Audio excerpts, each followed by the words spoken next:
All right, everyone, and welcome to Folk Horror. This month, I am not doing the presentation. Instead, Todd, who you can see in the other box, is going to be the one taking us on a journey through the folk horror genre. So, Todd, take it away. Well, again, just right off the bat, hello. My name is Todd. Usually I'm the guy who's keeping the door for a lot of these programs. This was the 1 month of the year where normally I do this in August. I get the 1 month where I just get to take the wheel for whatever ridiculous topic I want to go off with. And so this month we're going into the weird wild world of folk horror. So on starting, I would just like to issue a disclaimer. Oh, Todd, And did you share your screen yet? oh, hold that thought. I was like, Oh, I this is on can't me. see your slideshow. Hold on, I actually gotta make sure I'm back on the right slide. Okay. Yeah. We showing? I'm not seeing it. Oh, for the love of. Okay, let's try this again. And There we go. Now I see it. okay, now we're gonna go into full view just a sec. Okay, everyone good? There we go. Now I see it. So I'm not going to repeat the introduction too much. Hello, my name is Todd. Normally I'm riding sidecar on these. This month I decided to spend my one I take the wheel. This year I decided to spend my I take the wheel on doing an October program on the weird wild world of folk horror. Which, in starting, I would like to issue a disclaimer. Well, a disclaimer mixed with a recommendation. So, in researching this, I kind of realized there is actually a whole lot of discourse about what qualifies as folk horror. There are a lot of recognized shared tropes, overlaps, but there aren't really hard and fast defined rules of this is folk, this is not. In the interest of kind of keeping it to a fairly defined set of rules, I'm using the rules that were outlined in Kier Janice's documentary, Woodlands Dark and Days Bewitched. You can actually find this in the library network. I have to double check who has that one at the moment. I will warn you though, it is a 3-hour documentary, but if after this you decide you want to learn more about ages folk horror in general and be some standout titles, it's a long ride, but it's worth taking. Further to that end, this is a 101. We're not going, it's like, we're going to try and touch on the general. We're not going to get super deep into the weeds on this. I actually do stop myself several times from going, I know you kind of want to get this shout out, but this is a primer. You're not going to be giving people the really weird, deep, obscure cuts. Everything here I've cross-referenced, and in one form or another, it is available either in some hard copy, streaming somewhere. So if there's any titles that catch your eye, you should still be able to find them easily enough. There are actually a couple of cuts I had to make because they are not legally available. I will still maybe give name shoutouts when the time comes. Having said that, let's go.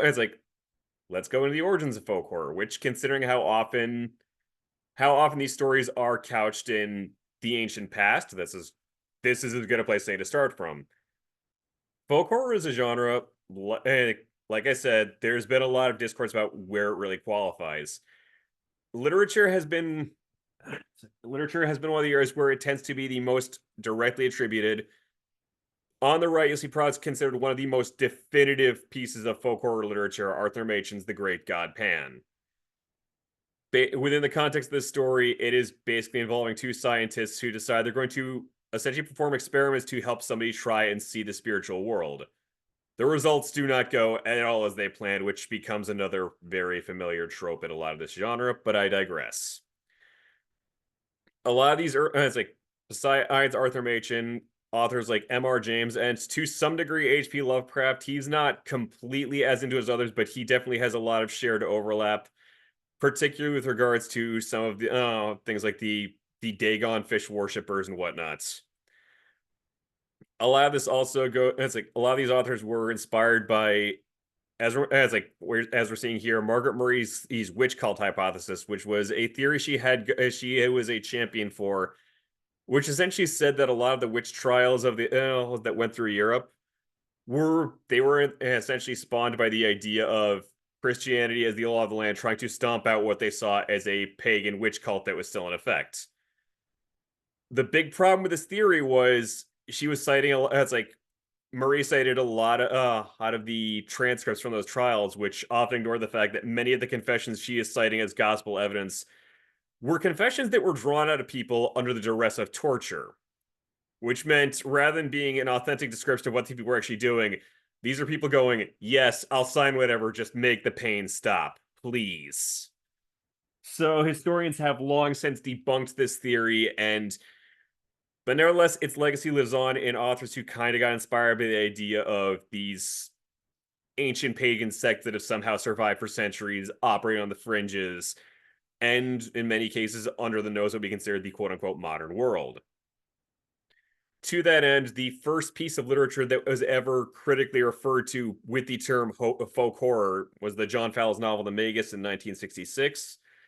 Film was a little slower to keep up. Catch up more accurately. There were a few. There were definitely films that could be considered folk horror before this point, but the first film to ever officially bear the title was the 1970 film The Blood on Satan's Claw. In this case, being distributed under the name The Devil's Touch.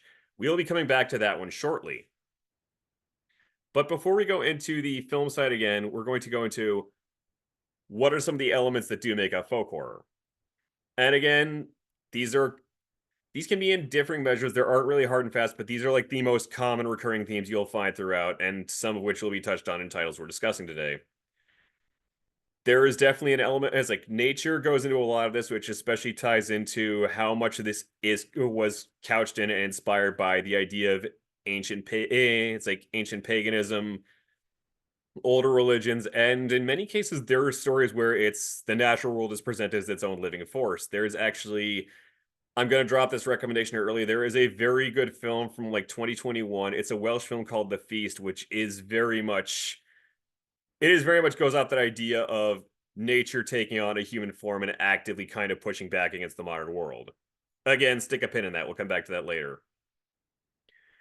Belief is one of the other major themes that comes up a lot, not just in the idea of these are stories about cults, but also how belief is used. It's some stories, it's the idea of its manipulation, its control. Others, it is what things people will be driven to by their own steadfast belief in a particular thing. What will it make them do? What will it make them convince others to do? To that end, again, ancient versus modern ties back into both of the belief and the nature aspects.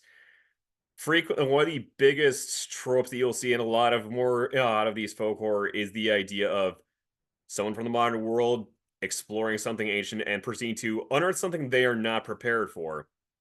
One example I debated including in this, but I ultimately did not go ahead with because from all reports I have seen and looked into, the film adaptation is not very good. There's a Clive Barker story called Rawhead Rex, it very much fits this trope to a T. It's a modern day British community accidentally unearths an ancient deity that was buried on a farmer's farm side and goes on a rampage. They made a 1980s movie about it.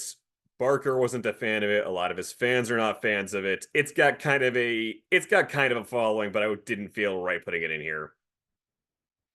Which brings us again to folklore, which especially is hand in hand with the ancient versus the modern. A lot of these, the base of a lot of these stories is the idea of it is some older story or creature that has been passed down from ages past that people will write it off as, oh, it's just this story. It's no big deal. And then it turns out, oh no, this thing is real. It's dangerous. And now I am in way over my head.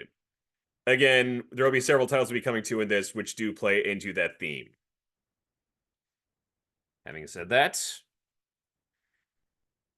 now, like I said, officially, folk horror was not a term applied to film until the 60s.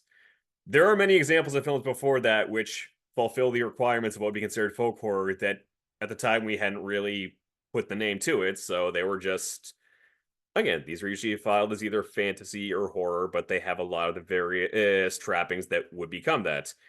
Things like White Zombie, a lot of what we considered voodoo horror is going to be it's going to fall under this, particularly because it both goes into the idea of alternate religions and voodoo by its very nature is heavily couched in what people will believe.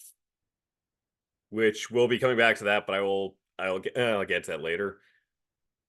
Again, most of these titles are available in some form or other. Hexen, I'd say if you only watch one title from this list, Hexen is probably the one I'd say, especially now, right about now, it's a perfect Halloween watch. It is a quasi documentary. At the time, it was passed off as fact, although most of it now is more like it is a fantastical sort of representation of what was known about witchcraft at the time the film was made.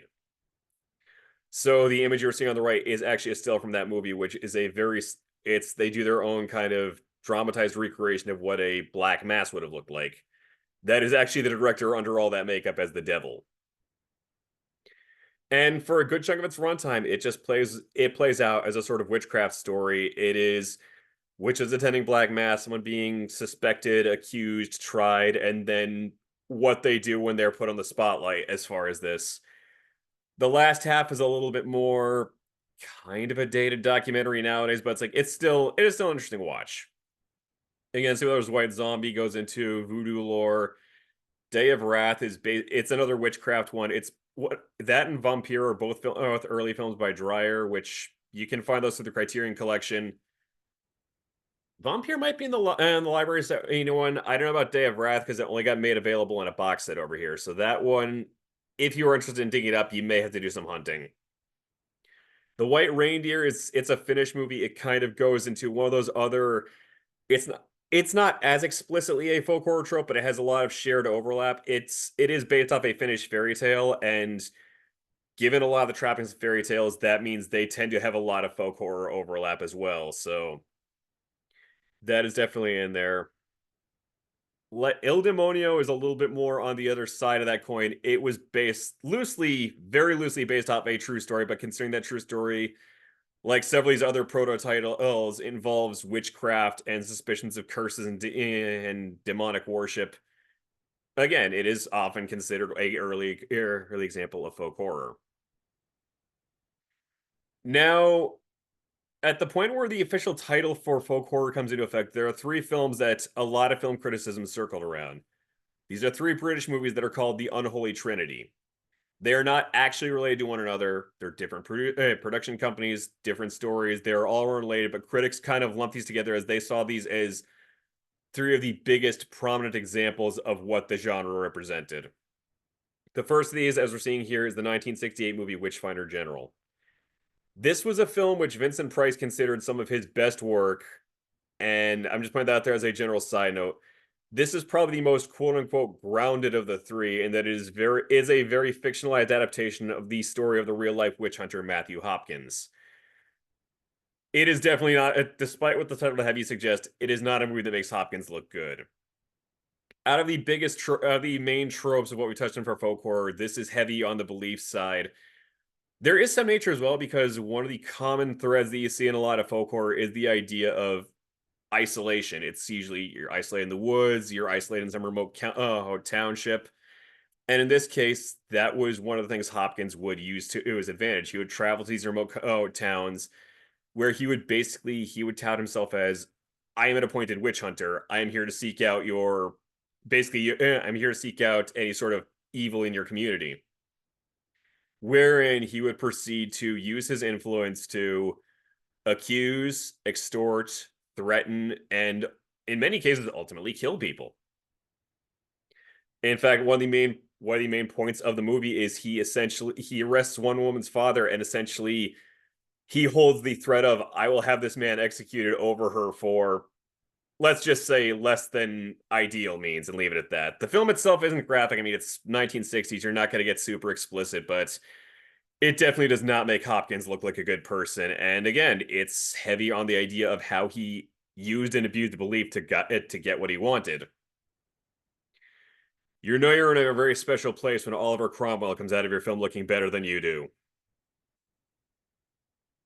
The next in the trilogy, as you mentioned, The Blood on Satan's Claw. This is the one overtly supernatural of this initial trio of films.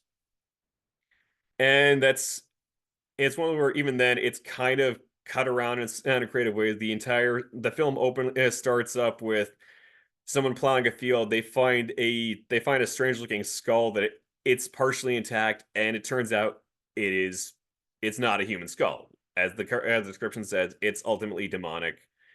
And likewise, this goes into a belief angle of this unearthed force proceeds to kind of spread out and corrupt the township.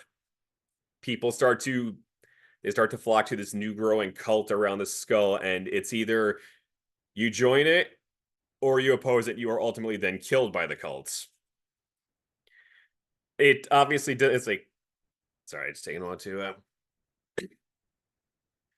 And it's again, it's probably the most out there. It's like maybe out there isn't the right word, but it's probably the most fantastical of the three. It's still it's still an engaging watch. Just it's like it definitely goes a little bit more. I'm trying to think of the best way to put this is. Again, just if you're looking for more of a supernatural horror, this is the one that's going to get you there. The other two are a little bit more grounded.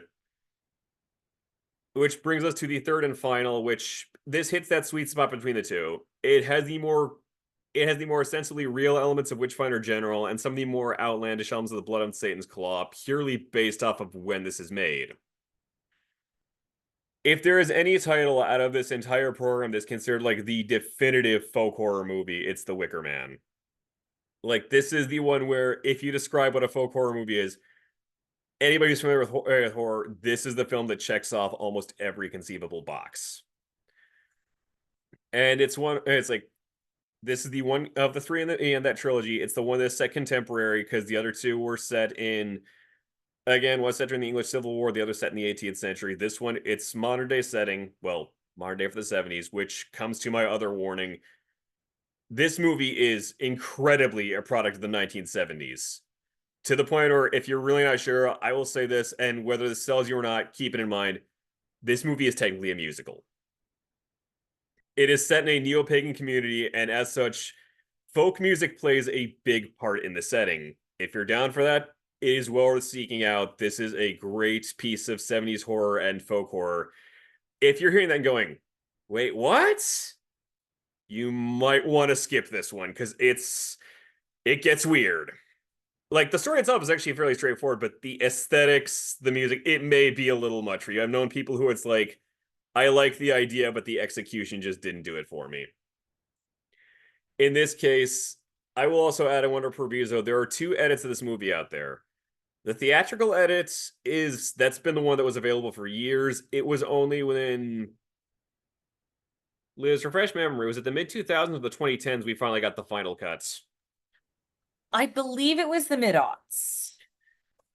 So I think it may have coincided with the god-awful American remake of this. Yeah, do not watch the Nicolas Cage we're version. I not say touching this on as a that one. big fan If of Nicolas Cage. if But you have yes, to watch I think it was the aughts. if you have to watch the Nicolas Cage one, just watch a supercut on YouTube. It's 20 minutes of ridiculous, and then a lot of it's just not very good. Anyway, win this storyline, it's Edward Woodward plays this upstanding Christian police officer who goes to investigate the disappearance of a child from this remote island. When he gets there, already things are a little off because everyone's friendly, everyone's outgoing, but they're also looking going, never heard of this child. Yes, we've heard of this mother, but that's not her daughter. We don't know what you're talking about. And very quickly, he starts to realize something is off, and he realizes this is a pagan community.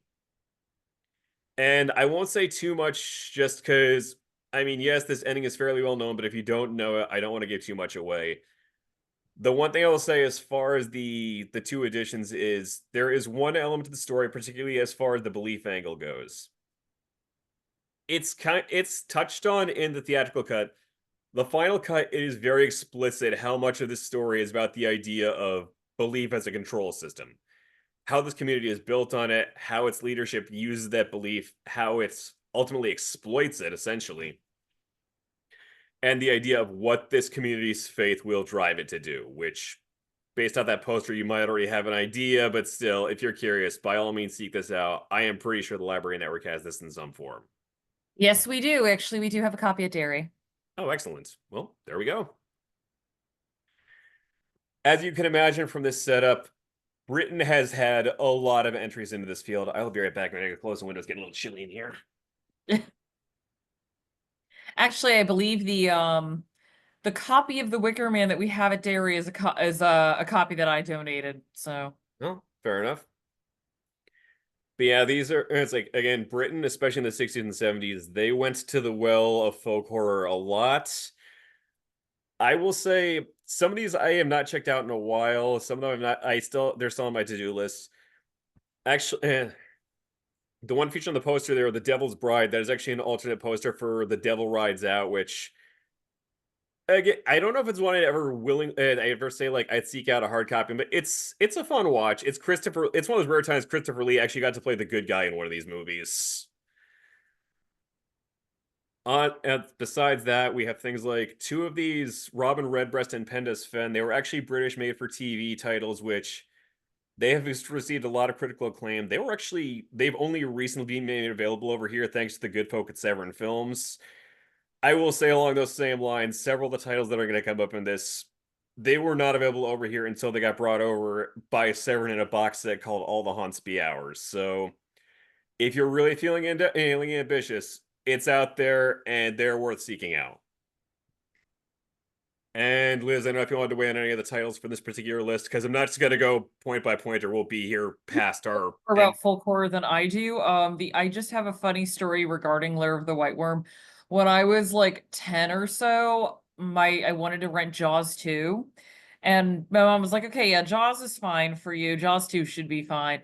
The video store ended up accidentally giving us Lair of the White Worm, and my mom didn't know anything about horror either, but she just looked and was like, "Uh, I don't like the title of this. We're sending it back." I will That's put why on a side note. Lair of the White Worm is directed by Ken Russell, who, yeah. if you're not familiar with that name, probably one of the films he is most famous for these days is a movie called The Devils, which has been famously kept out of print for being fairly blasphemous, I think is the nicest way to put it.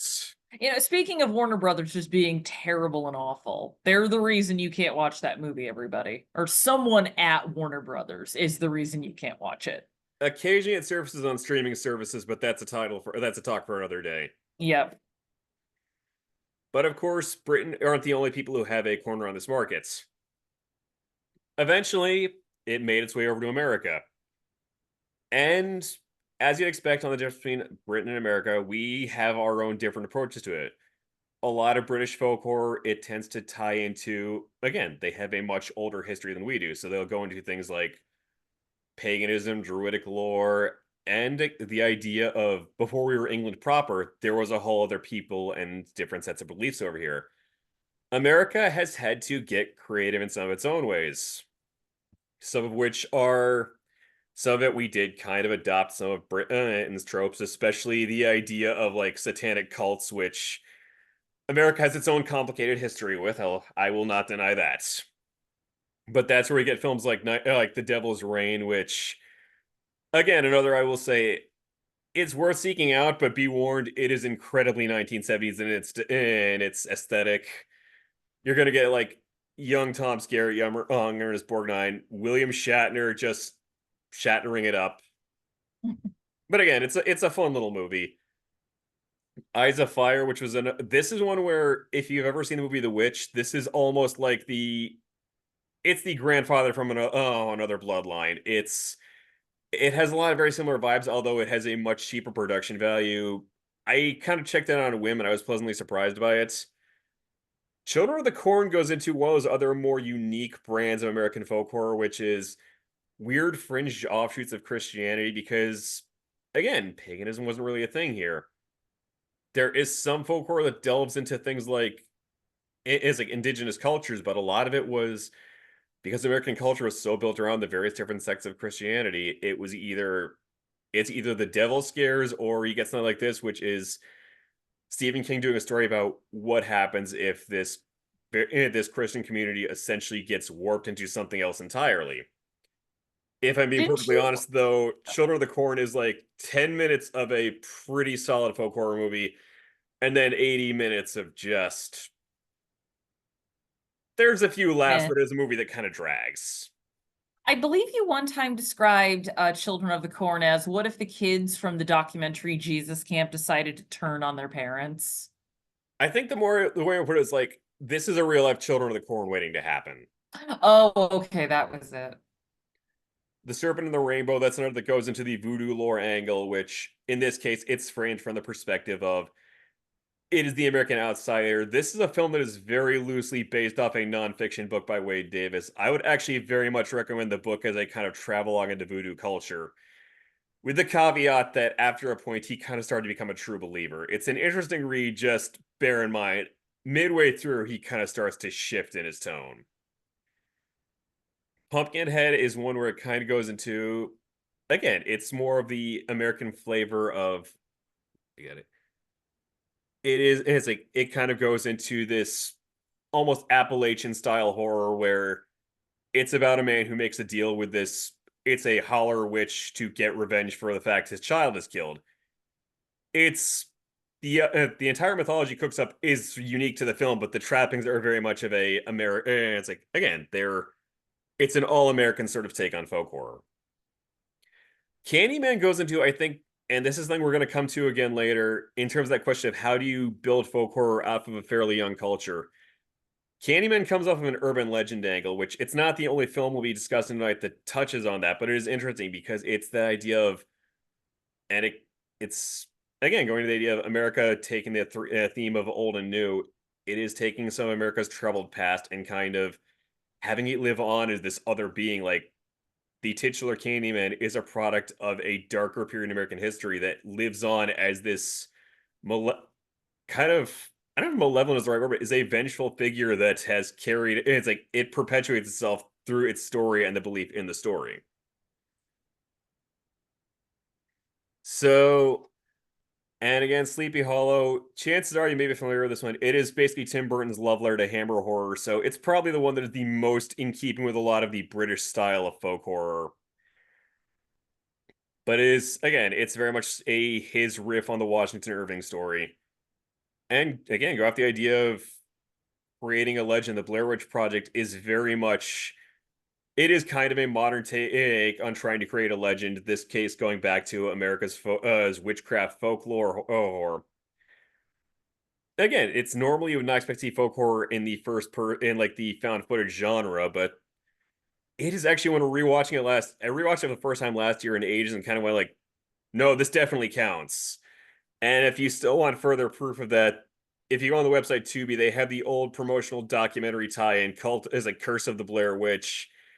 It very much feels like, again, this is the American version of what would be folk horror. It's a lot of, it builds up this tale and the idea of everyone thinks it's just a story until, oh no, someone pokes around and realizes this thing is real.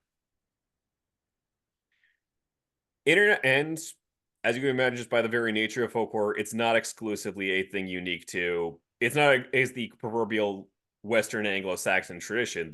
Every culture has their own variations on it. Japan, I only picked 3 titles, but I will still say they have, because their culture is so heavily steeped in the idea of the spiritual ideas like yokai, gods, and everything. I mean, a lot of it's like a lot of Asian horror is heavily couched in the idea of folk horror just because they're a very traditionalist culture in a lot of ways. So it ties into a lot of that. One I did not include here, but I think would qualify for this is there is a 2005 movie called Noroi, which again, it's another case of you're doing some folk horror in a found footage setting. It's one I'd say is worth seeking out, but I have to double check if it is even available in a hard copy over here. If that's keeping on your streaming services. These others, Onibaba, Kwaidan, Kodan Echo, they're all available through the Criterion Collection. And I would not be surprised if there is like some copy kicking around the library network or not. Italian Italian horror in general is very much a grab bag, but they definitely have some titles that tie into that. Black Sunday is actually one that is loosely, it kind of loosely ties in with a lot of witchcraft stories in much the same way the Russian film V does, where it is the idea of the wronged witch who was then seeks vengeance on those who have destroyed them. The Beyond is, it's almost more like Italy doing their spin on American folk horror, where it is the idea of an occultist who basically opened the door to hell in the basement of a Louisiana hotel. And then he was at the time he was murdered for it, and then years later somebody accidentally opens the door again and releases this ancient evil into the world. Dark Waters, likewise, is another where it's Italy doing their spin on cult stuff. I did not include in this list, but in hindsight, I really feel like I should have, is between its themes of witchcraft and again aft isolation in the woods and kind of and again going off the idea of some of the fairy tale trappings, Dario Argento's Suspiria, if not explicitly folk horror per se, it is a kissing cousin to it. Like I said, V is it's a well-regarded Soviet film based off of a Nikolai Gogol story involving involving a seminary student who winds up essentially locked in a 3-day battle of wills with the spirit of a vengeful witch. The Australian folk horror gets into some interesting areas. The one like Celia is kind of it's a coming of age story almost. If I had to compare it to something, picture it in a similar vein to Pan's Labyrinth, where it's that idea of it's a coming of age thing mixed with elements of a mixed some of the local lore in this case. And this is one which kind of made me a double take, because I remember hearing about these as a child, and had not heard the title in years. There's a creature in Australian lore called the Habia, and yeah, Allison's birthday. Again, we're going into cult territory, as you might have guessed. Cults are a very popular trope in this.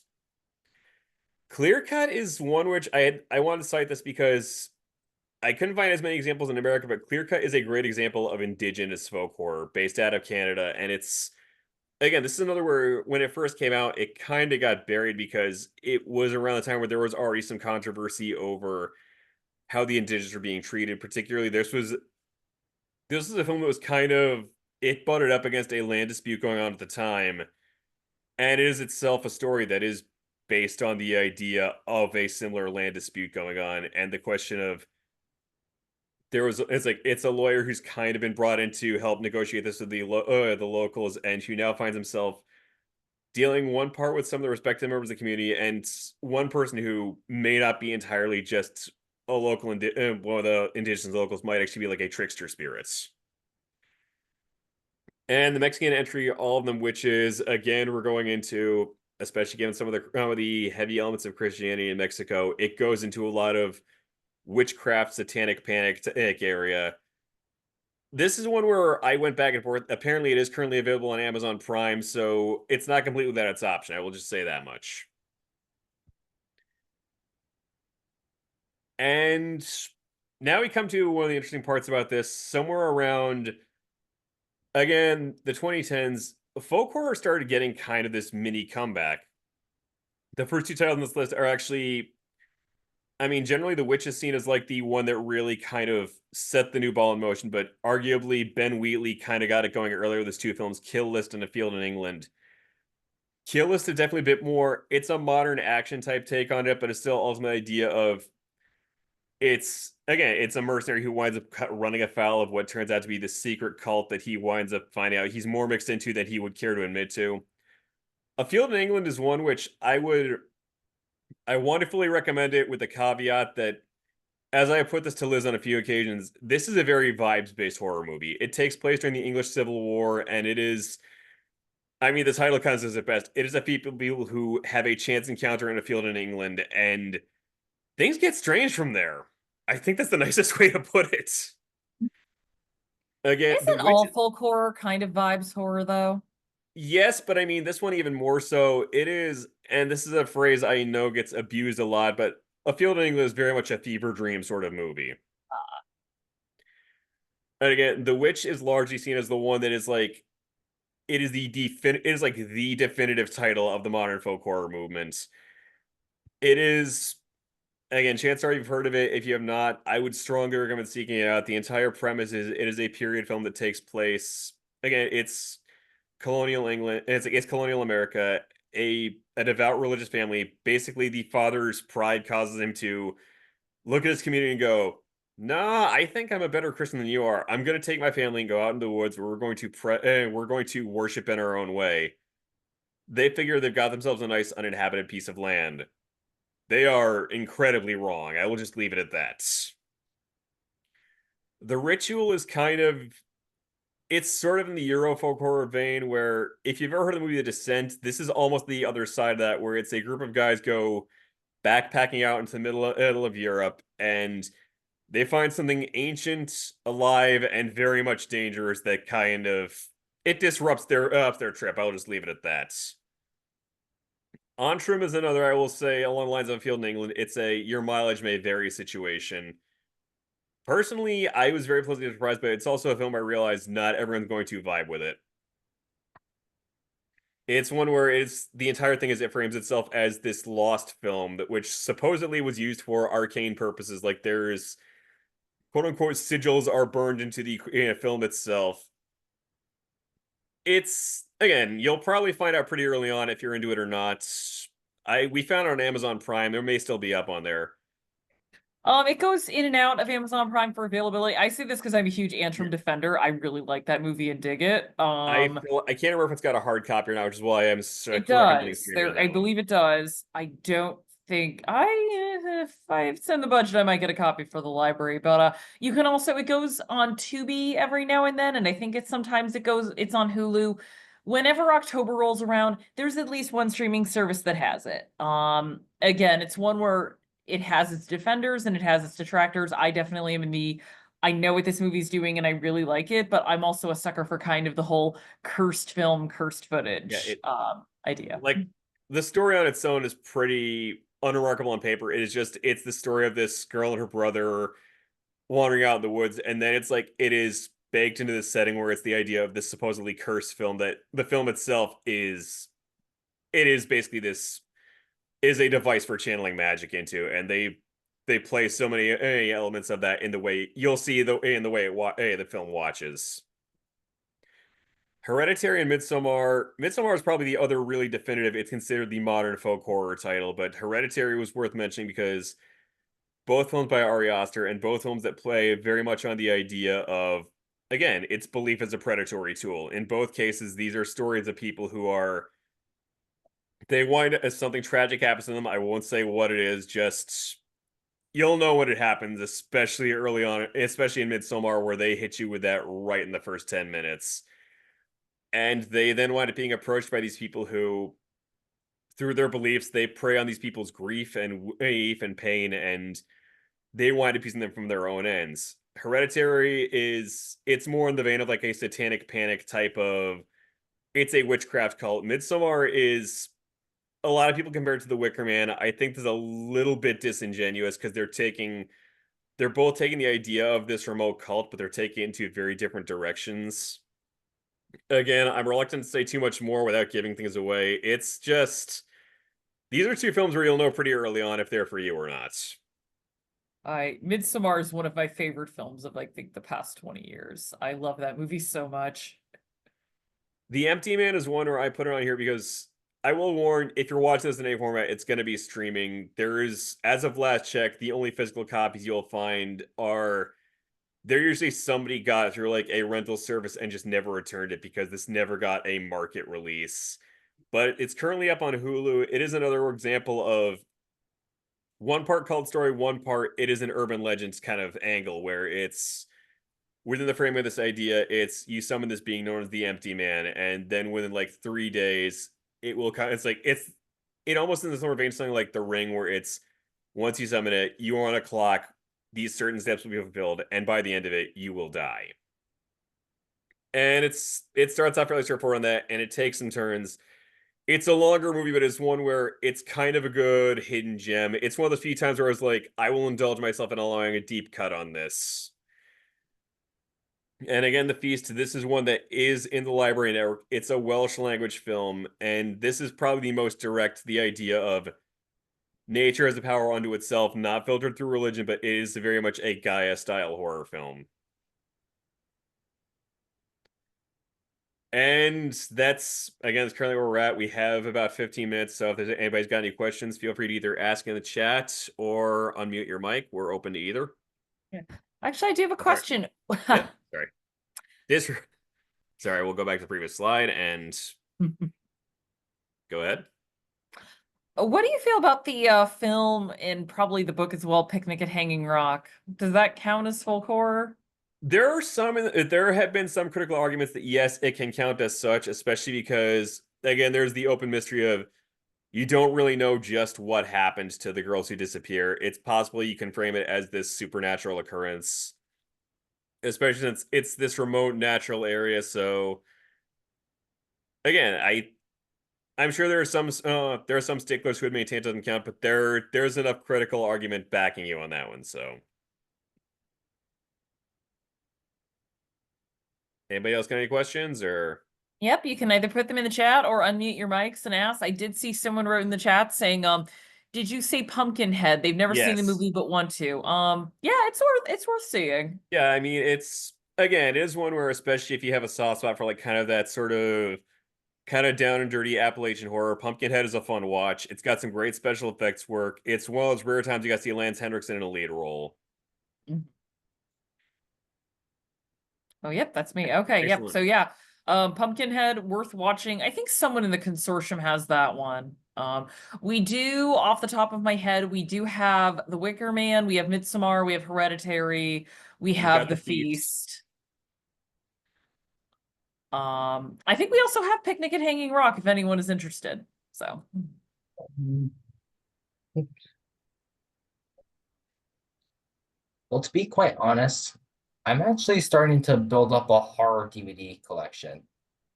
yeah, Good call.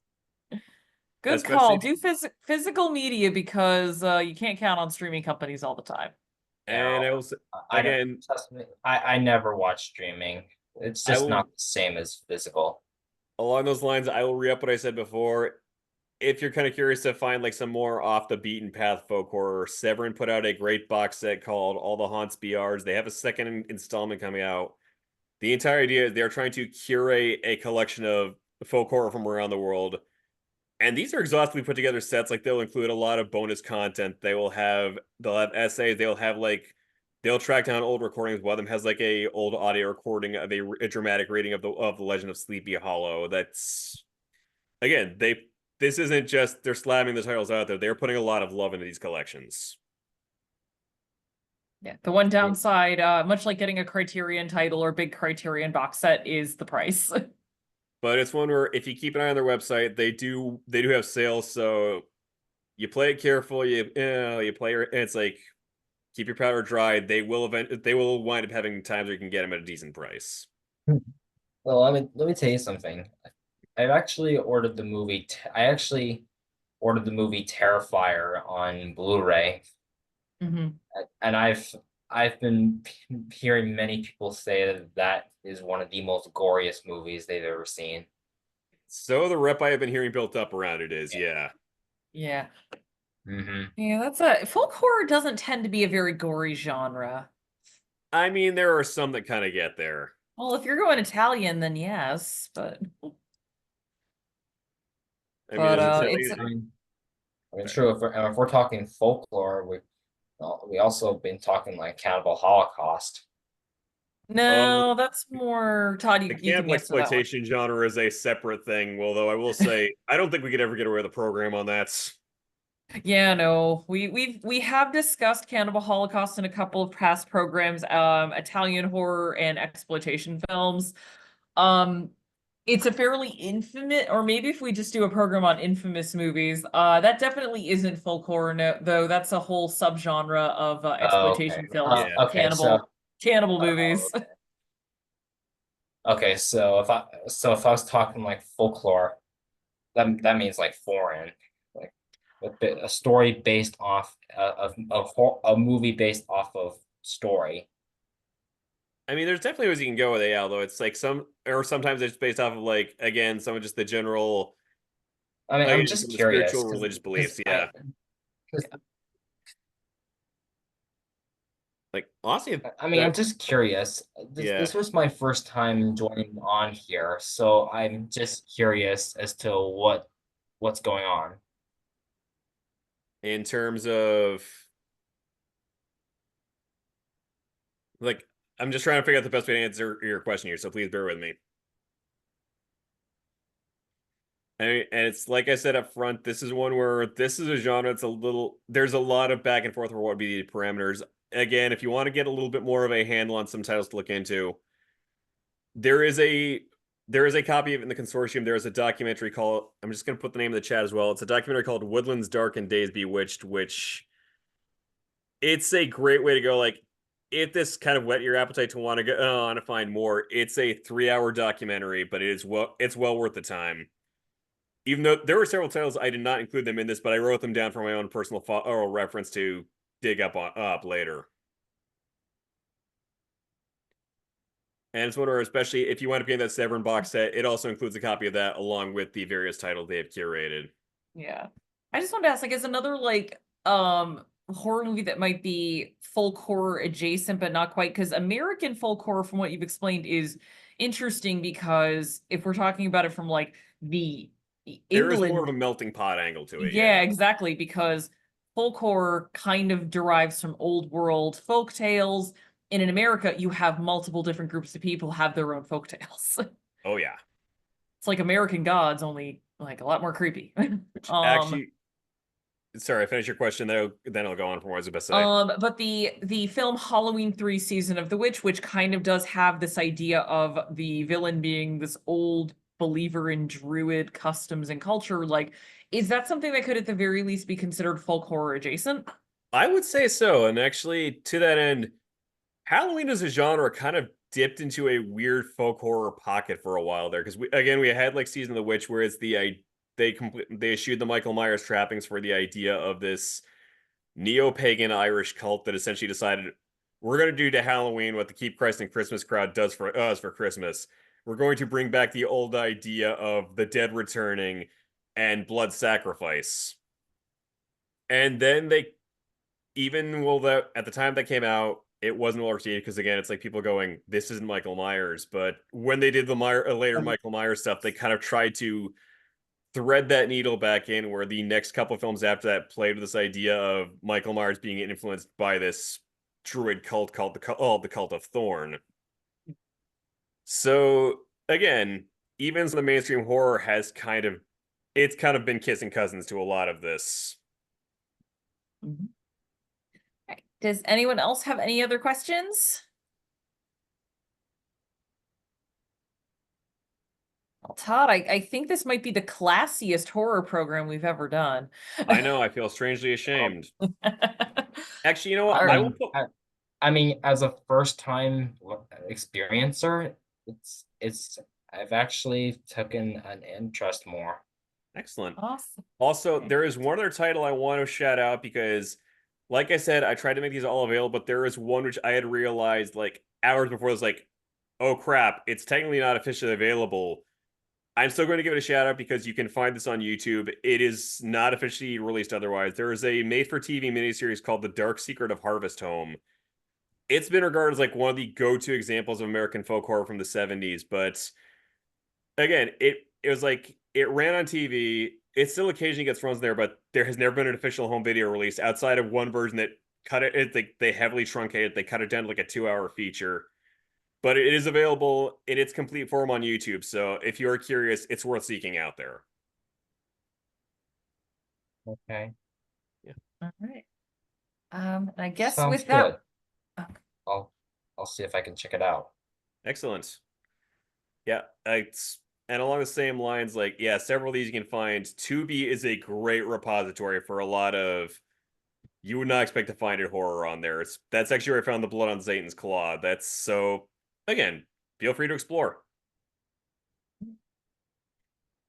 and again, always check your local library. You never know what we'll have. And even if we don't have it in the collection, we also have our book sales where we do sell Oh films. yeah. So sometimes stuff gets donated.